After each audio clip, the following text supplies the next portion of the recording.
5 বছর তার বন্দি জীবন কাটিয়েছেন এবং বলতে হবে তার বাড়ি কোথায় এবং তিনি কবে জন্মগ্রহণ করেছে আপনি বলেন।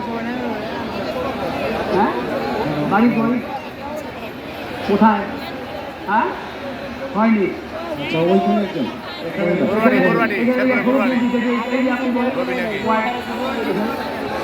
আমি তো একজনকে বলেছি এখন সেকেন্ড নো বলুন। আমি বলবো আপনাকে, কে বলবেন?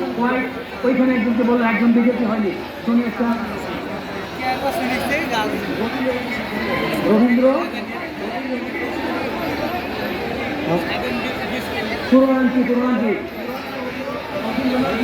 রবীন্দ্রনাথ নিয়োগী। তারপর সরি, সেটা তো বুঝলাম। কোথায়? নারায়ণ। হ্যাঁ, গ্রামে। কোন সালে? 1909 সালে 29 এপ্রিল।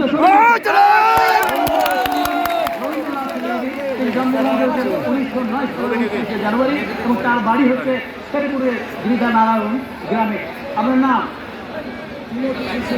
সরি, একটু জোরে বলুন। শ্রীমতী কি? আপনি কোন সম্প্রদায়? গারো সম্প্রদায়। আমরা একজন পেয়েছি গারো সম্প্রদায়ের লোক, তার নাম হচ্ছে শ্রীমতী এবং তিনি শরীর উত্তর দিয়েছেন তার জন্য বলবেন। আমরা একজন গারো সম্প্রদায়ের লোক পেয়েছি। আর যারা এখানটায় গারো রয়েছেন তারা আর কোনো প্রশ্নের উত্তর দিতে পারবেন না, যেহেতু আমি বিভিন্ন সম্প্রদায়ের 4 জন নেব। গারো আর লাগবে না, হয়েছে? ওকে, এবারে আমরা একজন বাঙালি, অর্থাৎ অন্য সম্প্রদায় নয়, যারা বাঙালি আছেন তাদের মধ্যে থেকে উত্তর দেবেন। অন্য সম্প্রদায়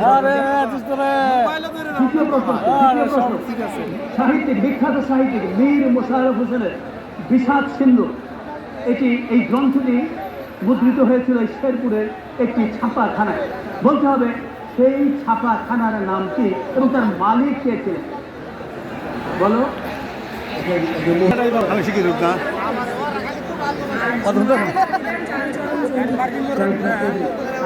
আপনার নাম? রিয়া মালাকার বর্ষা। রিয়া মালাকার বর্ষা। আচ্ছা, রিয়া মালাকার বর্ষা। কি করেন আপনি? আমি শিক্ষার্থী।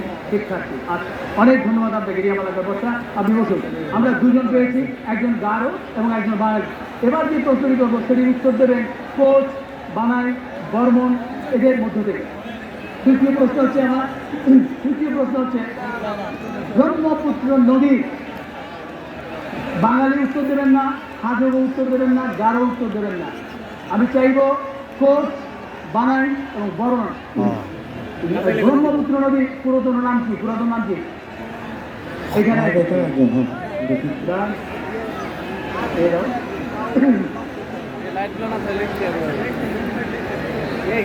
আগে জেনে না উনি কোন সম্প্রদায়?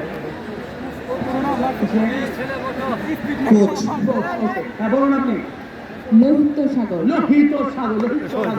উত্তর সঠিক আছে। আপনার নাম?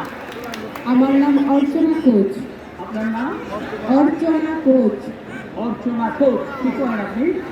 আমি ছাত্রী। আপনি ছাত্রী। আপনি কোন সম্প্রদায়ের লোক? নৃতাত্ত্বিক জনগোষ্ঠী। আমি কোচ সম্প্রদায়।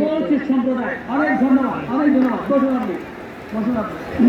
আমরা পেয়ে গেলাম গারো, আমরা পেয়ে গেলাম বাঙালি এবং আমরা পেয়ে গেলাম কোচ। আমাদের আরেকজন দর্শক দরকার, যিনি হবেন বানাই এবং বর্মন থেকে উত্তর দেবেন, বাকি উত্তর দেবেন না।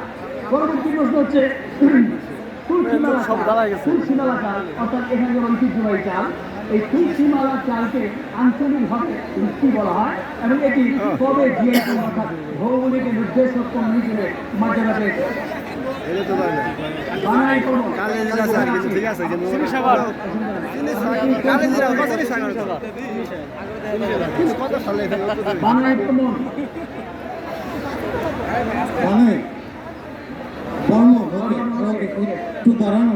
একটু দাঁড়ানো যাচ্ছে।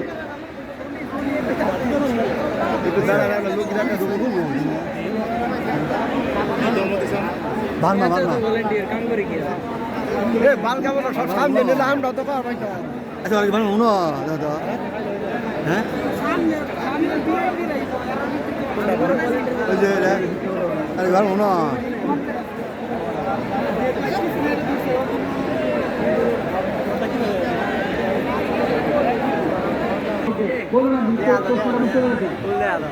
এই হচ্ছে কালো জিরা বা চিনিগুড়ি, আর এটি নিবেদন হয়েছে। আমি কি বলেছি? আমি বলেছি তুলসীমালা চাল থেকে, ধান থেকে বা চালকে আমাদের এখানে আঞ্চলিকভাবে কি বলে ডাকা হয়? একটা জিআই পণ্য হিসেবে। চিনিগুড়ি হ্যাঁ, চিনিগুড়ি আর সব জিআই পণ্য কবে হয়েছে?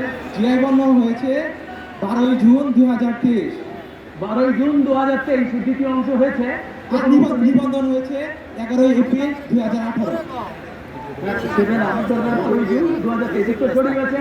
সেকেন্ড পার্ট প্রথম পার্টটা যদিও হয়নি, কিন্তু আমরা আপনাকে নিয়ে নিচ্ছি যেহেতু আপনি অন্য একটি সম্প্রদায়ের লোক। প্রথম তবে জামাই আদুর বলা হয় এখানে। ঠিক আছে, অনেক ধন্যবাদ। আপনার নাম বলুন। অমিত বর্মন, আমি বরিশাল বিশ্ববিদ্যালয়ের কম্পিউটার সায়েন্সে পড়ছি।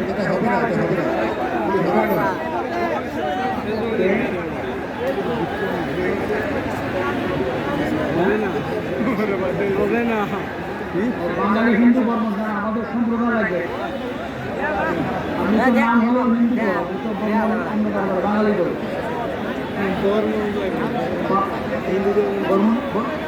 কিন্তু বর্মন নামে একটা এখানে বিখ্যাত গোষ্ঠী আছে। হ্যাঁ, আপনাদের বিখ্যাত গোষ্ঠী হডি আছে।